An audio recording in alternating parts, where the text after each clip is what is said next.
ગુજરાતના બનાસકાંઠા જિલ્લાના ડીસા ખાતે એક ફટાકડાની ફેક્ટરીમાં આગ લાગવાના કારણે 21 વ્યક્તિઓના મૃત્યુ થયા છે. સંપૂર્ણ સ્વાર્થ માટે માનવ જીવનની કોઈ ચિંતા કર્યા વગર જે રીતના આવા પ્રકારના ધંધા ચાલતા હોય અને એમાં તંત્ર અને ભાજપની સરકારની મિલીભગત હોય ત્યારે અતિશય દુઃખદ છે.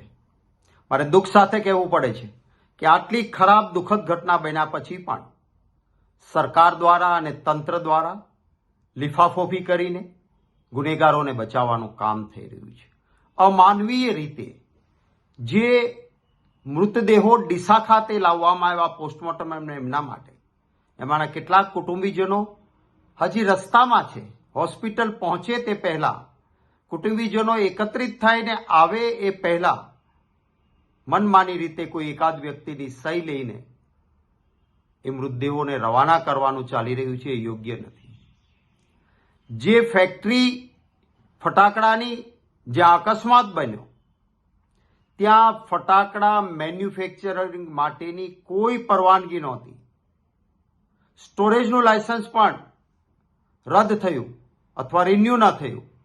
એનો અર્થ એ કે સંપૂર્ણ ગેરકાયદેસર કામ ચાલતું હતું. શું તંત્રને આની ખબર નહોતી? જ્યારે આ ફેક્ટરી એક વખત લાયસન્સ લીધા પછી એના સમયગાળામાં રિન્યુ ન થાય અથવા મેન્યુફેક્ચરિંગની માંગણી કરે અને રિજેક્ટ કરવામાં આવ્યું હોય તો શું તંત્રની જવાબદારી નથી કે ત્યાં ચેક કરવું જોઈએ, સીલ કરવી જોઈએ ફેક્ટરીને? અને વગર પરવાનગીની ગેરકાયદેસર પ્રવૃત્તિ કે જે માનવ જીવનનો ભોગ લઈ શકે એ કામ ન થાય એ જોવાની જવાબદારી શું તંત્રની નહોતી? દુઃખ તો એ વાતનું છે કે જિલ્લા કક્ષાના ઉચ્ચ અધિકારી પાછા એક પ્રેસ નોટ રિલીઝ કરે છે અને કહે છે કે ફટાકડા બનતા નહોતા, આ સ્ટોરેજ હતું.